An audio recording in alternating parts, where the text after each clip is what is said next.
శ్రీకరము పరమ పవిత్రము అయిన నైమిషరణ్యంలో శౌనకాది మహామునులందరూ సమావేశమై ఉండగా సకల పురాణవేత్త అయిన సూత మహర్షి మునుల వారు ధర్మ సందేహాలను తీరుస్తున్నారు. అప్పుడు మునులు అడిగిన మీదట సూతుడు పరమేశ్వరుడు పార్వతికి తన శరీరంలో అర్ధభాగాన్ని ఇవ్వడానికి కారణమైనటువంటి వ్రతాన్ని గురించి ఈ విధంగా చెప్పాడు. ఓ మహామునులారా, ఈ సర్వలోక సృష్టికర్త అయినటువంటి భగవంతుడు శ్రీ సదాశివునకు నమస్కారములు. స్త్రీలకు సర్వ సౌభాగ్యాన్ని, భర్త యొక్క గౌరవ అనురాగాలను, సర్వ సంపదలను ఇచ్చే కేదారేశ్వర వ్రతం అని మహావ్రతాన్ని మీకు వినిపిస్తాను. ఇది పూర్వం చాలా మంది ఆచరించి సత్ఫలితాలు పొందారు. పూర్వం పర్వతరాజు పుత్రికైనటువంటి జగదంబ స్వయంగా ఈ వ్రతాన్ని చేసి భర్త శరీరంలో అర్ధభాగాన్ని సంపాదించుకుంది. ఈ వ్రతం ఆచరించిన వారికి, వ్రత మహిమలో విన్నవారికి ఆయురారోగ్య అష్ట ఐశ్వర్యాలు కలుగుతాయి. ఈ ఉత్తమ వ్రతాన్ని 61 మార్లు చేసిన వారు ఇహలోకంలో గొప్ప అదృష్టాన్ని, తేజస్సును, ఆయుష్ను పొంది అనంతరం శివ సాన్నిధ్యాన్ని పొందుతారు. అందుచేత అందరూ జాతి, మత, వర్ణ భేదాలు లేకుండా నియమ నిష్ఠలతో ఈ వ్రతాన్ని అనుష్ఠించాలి అని చెప్పి వ్రత విధానాన్ని వివరించసాగారు.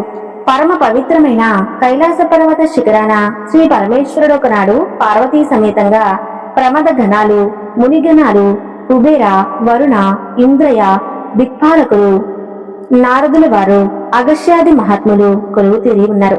అప్పుడు సభలో సదాశివుని ప్రేరణ వలన నారద ఋషుల గానం చేశారు. వారు మనోహరంగా పాడుతూ ఉంటే వారి గానానికి తగిన విధంగా రంభ, మేనక, దేవకన్యలు నాట్యం చేశారు. వారి నాట్యంలో రంభ యొక్క నాట్యం పరమశివునికి ఆహ్లాదం కలిగించింది. ఆ సమయంలో ప్రమద గణానికి చెందిన భృంగి అనే ఒక మహాభక్తుడు శివుని అనుమతి పొంది సభకులందరికీ నవ్వు పుట్టే విధంగా వికట నాట్యం చేశాడు. ఆ నాట్యాన్ని చూసిన సభలో ఉన్న వాళ్ళందరూ నవ్వులకు పర్వత గుహాలు మారు మ్రోగాయి. పరమశివుడు సంతోషంతో భృంగిని వృత్తి భంగిమలు బాగున్నాయి, నాకెంతో ఆనందం కలిగింది అంటూ అతని మీద ఎంతో దయ చూపించాడు. తన వికట నాట్యంతో అందరు మనల్ని పొందిన భృంగికి పార్వతీదేవిని విడిచి పరమశివులకు మాత్రం ప్రదక్షిణ నమస్కారాలు చేశాడు. అతడు అలా చేసినందుకు పార్వతీదేవి ముఖం చిన్నబోతుంది. వెంటనే పరమేశ్వరుడితో, నాదా, ఇతడు మీ ఒక్కరికి మాత్రమే ప్రదక్షిణలు నమస్కారాలు చేసి ఊరుకున్నాడేమిటి అని ప్రశ్నించింది. అప్పుడు సదాశివుడు మందహాసం చేస్తూ, దేవి, జ్ఞానం కోరేవారు నన్ను ఆరాధిస్తారు, కాని వారికి నీతో పనిలేదు. అందుకే భృంగి అలా చేశాడు. నువ్వు దీన్ని అవమానంగా భావించుకు అని చెప్పాడు. అయితే అతని మాటలకు జగన్మాత సంతృప్తి పడలేదు. శివునితో పాటు తనకు కూడా ప్రాముఖ్యత సంపాదించుకోవాలని దృఢ నిశ్చయం చేసుకుంది. ఎలా జరుగుతుంది అని ఆలోచించి ఏదైనా పూజ కాని, వ్రతాన్ని కాని చేయాలనుకుంది. తాను శక్తి స్వరూపిణి కాబట్టి సర్వశక్తులను ఆకర్షించుకుంది. దంపతులిద్దరూ ఒకరినొకరు దూరంగా ఉంటున్నారు. దేవతలందరూ ఆమెను ప్రార్థించారు, కానీ ఆమె శాంతించలేదు. సరికాదా, కైలాసాన్ని విడిచి భూలోకానికి వచ్చేసింది. పరమ పవిత్రమైనటువంటి భారతదేశంలో దక్షిణ భాగంలో, అంటే వింధ్యా పర్వతాలకు దక్షిణంగా అఖండ గోదావరి తీరంలో గౌతమ మహర్షి ఆశ్రమం ఉంది. అప్పుడు ఆ సమయంలో ఆశ్రమంలో గౌతముడు లేడు. సమితాలు, దర్పలు, పండ్లు మొదలైన వాటిని తెచ్చుకోవడానికి సమీపంలోని అడవికి వెళ్ళాడు.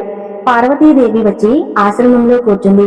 గౌతముడు వచ్చి తన ఆశ్రమం అంతా తేజవంతంగా, ప్రకాశవంతంగా ఉన్నందుకు ఆశ్చర్యపడిపోతూ లోనికి వచ్చి గౌరీదేవిని చూశాడు.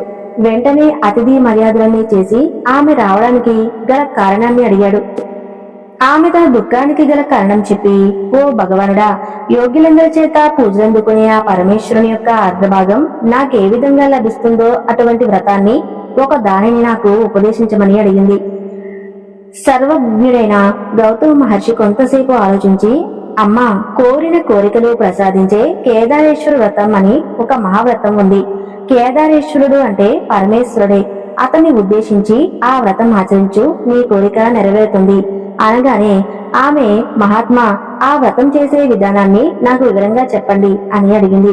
అప్పుడు గౌతమ మహర్షి పరమేశ్వరుని ప్రార్థించి వ్రత విధానాన్ని ఇలా వివరించాడు. తల్లి, విను.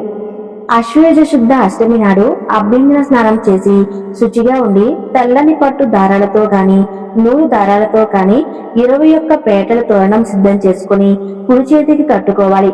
ఆనాడు ఉపవాసం ఉండాలి. వ్రతం చేసే ముందు ఇంటిలో ఈశాన్య భాగంలో శుచిగా ముగ్గులు పెట్టి ఒక కొత్త వస్త్రం పరిచి దాని మీద యథాశక్తిగా ధాన్యం కానీ బియ్యం కానీ పోసి దానిలో మధ్యగా ఒక పూర్ణ కలశాన్ని నింపి దానిలో శక్తి కొలిది వెండి కానీ బంగారు రత్నాలు కానీ వేసి దానిని గంధ పుష్పాక్షతలతో అలంకరించి ఆ కలశం మీద ఒక కొబ్బరికాయని ఉంచి దాని మీద తెల్ల పట్టుబట్టలను చుట్టి ఆ కలశంలో శ్రీ ఉమా కేదారేశ్వర స్వామిని ప్రతిష్ఠించి పూజించాలి.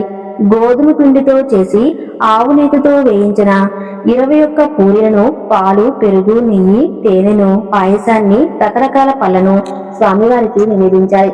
తాంబూలం, నీరాజనం, మంత్రపుష్పాలు, ప్రదక్షిణ నమస్కారాలు భక్తి శ్రద్ధలతో సమర్పించాలి. పూజ చేయించిన బ్రాహ్మణుడికి ముందుగా దక్షిణ తాంబూలాలను సమర్పించాలి.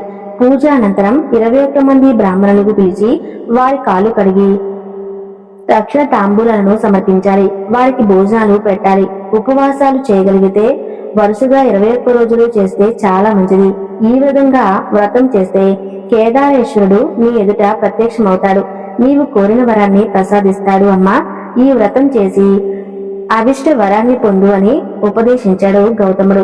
గౌతమ మునీంద్రుడు చెప్పిన విధంగా పార్వతీదేవి కేదారేశ్వర వ్రతాన్ని భక్తి శ్రద్ధలతో 21 రోజులు వరుసగా ఆచరించింది.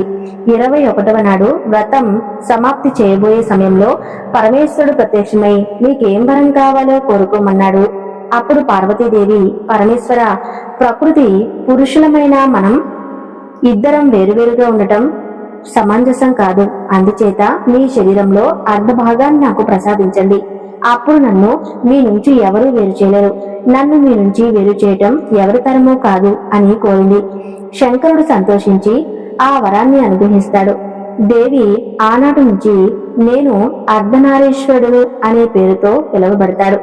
నిన్ను నన్ను ఎవరు వేరుగా చూస్తారో వారికి సర్వేశ్వర్యాలు నశిస్తాయి. అంతేకాదు ఈ వ్రతం ఆచరించిన వారందరికీ కోరిన కోరికలు తీరతాయి అంటూ పార్వతీదేవిని తన వామభాగంలో చేర్చుకున్నాడు. గౌతమ మహర్షి కృతజ్ఞతలు చెప్పి అర్ధనారీశ్వరుడు సంతోషంతో కైలాసానికి చేరుకున్నాడు. శివభక్తుడైన చిత్రాంగతుడిని గంధర్వుడు ఈ వ్రతాన్ని ప్రచారం చేయాలని ససంకల్పంతో నందీశ్వరుని అనుగ్రహం పొంది ఉజ్జయిని నగరం చేరుకుని దేశపు రాజు అయినటువంటి వజ్రదంతునికి ఈ వ్రత మహిమను, విధి విధానాన్ని చెప్పి అతని చేత ఈ వ్రతం చేయించాడు.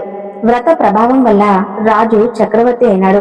తన రాజ్యంలోని ప్రజలందరూ ఈ వ్రతాన్ని చేసి సర్వకార్యార్థి సిద్ధిని పొందాలని చాటించారు. అందరూ ఈ వ్రతం ఆచరించి ఈశ్వరుని అనుగ్రహం వల్ల సంపన్నులయ్యారు. ఆ నగరంలో పేద కోమటి ఉన్నాడు. అతడికి 2 కుమార్తెలు. వారు ఈ వ్రతం చేస్తాము అనుమతించమని తండ్రిని అడిగారు. అతడు నేను పేదవాడిని కనుక వ్రతం ఖర్చులు భరించలేనన్నాడు. ఆ కన్యలు అన్నీ తామే సమకూర్చుకుంటామని అనుమతి ఇస్తే చాలని తండ్రిని కోరారు. ఆయన అనుమతించాడు. వారిద్దరూ ఒక మర్రి చెట్టు కింద కూర్చొని వ్రతం చేయటం ప్రారంభించారు. ఏ వస్తువు కావాలంటే అది చేతిలోకి వచ్చింది. అదే ఆ పరమేశ్వరుని దయ అనుకుంటూ వ్రతం పూర్తి చేశారు. వ్రత ప్రభావం వల్ల పరమేశ్వరుని అనుగ్రహంతో వారు మంచి రూపాన్ని, దీర్ఘాయువును, తరగిపోని సిరి సంపదలను పొందారు. వారిలో పెద్దమ్మాయి పుణ్యవతిని ఉజ్జయిని మహారాజు, చిన్నమ్మాయిని భాగ్యవతిని చోళదేశపు రాజు వివాహం చేసుకున్నారు. ఈ కుమార్తెల మూలంగా వారి తండ్రి కూడా భాగ్యవంతుడయ్యాడు. కొంతకాలానికి చిన్నమ్మాయి భాగ్యవతి ధనమదంతో కేదారేశ్వర వ్రతాన్ని మధ్యలో మానివేసింది. అందువల్ల ఆమెను, ఆమె కుమారుడిని చోళరాజు అకారణంగా అవమానించి ఇంటి నుంచి తరిమి వేస్తాడు. ఆమె చేసేదేమీ లేక అడవుల వెంట తిరుగుతూ ఒక బోయవాని ఇంట తలదాచుకుని కుమారునితో పుణ్యవతి విషయం చెప్పి ఉజ్జయిని నగరానికి పంపి నీ పెద్ద తల్లిని అడిగి ధనం తెమ్మని పంపింది. అతడు పుణ్యవతి దగ్గరికి వెళ్లి తమ పరిస్థితి చెప్పి ధన సహాయం చేయమని కోరాడు. అంతా విని ఆమె బాధపడి బాలుడు అడిగిన విధంగా ధనం ఇచ్చి పంపింది. మధ్యలో దొంగలు ఆ ధనాన్ని దోచుకుపోయారు. బాలుడు మళ్లీ వెనక్కి వెళ్లి పెద్ద తల్లితో ధనం పోయిందని ఏడ్చాడు. ఆమె మళ్లీ ధనం ఇచ్చి పంపింది. రెండవసారి కూడా ఆ ధనం దొంగల పాలు అయింది. పిల్లవాడు ఏడుస్తుండగా ఆ బాలుడి విచారానికి జాలిపడి ఆకాశంలో నుంచి కేదారేశ్వరుడు, నాయనా, నా వ్రతాన్ని ఉల్లంఘించిన వారికి ధన ధాన్యాలు భాగ్యాలు పొందే అర్హత ఉండదు అన్నాడు. ఆ మాటలు విన్న బాలుడు తిరిగి వెళ్లి పుణ్యవతికి తాను విన్న మాటలను గురించి చెప్పాడు. అప్పుడు ఆమె ఆ బాలుడు చేత ఆ వ్రతం చేయించి మీ అమ్మను కూడా ఈ వ్రతం చేయమని చెప్పు అని చెప్పి ధనాన్ని ఇచ్చి పంపించింది. అతనికి మార్గమధ్యలో పూర్వం 2 సార్లు పోగొట్టుకున్న ధనం కూడా కనిపించింది. ఆ ధనరాశులతో తల్లి దగ్గరకు చేరి జరిగిందంతా చెప్పాడు. భాగ్యవతి తన తప్పుదాన్ని గుర్తించి కేదారేశ్వరుడికి క్షమార్పణ చెప్పుకుని ఆ వ్రతాన్ని అనుష్ఠించింది. కేదారేశ్వరుని అనుగ్రహం వలన తిరిగి తన భర్త యొక్క అనుగ్రహాన్ని పొంది సుఖంగా కాలం గడిపింది. గౌతమ మహర్షి పార్వతీదేవికి ఉపదేశించిన ఈ వ్రతాన్ని భక్తి శ్రద్ధలతో ఆచరించిన వారికి కేదారేశ్వర స్వామి అనుగ్రహం వల్ల సకల సంపదలు కలుగుతాయి. ఇది స్కంద పురాణంలోని కేదారేశ్వర వ్రత మహత్యం. ఈ వీడియో మీకు నచ్చితే తప్పకుండా లైక్ చేసి ఓం నమః శివాయ అని కామెంట్ చేయండి.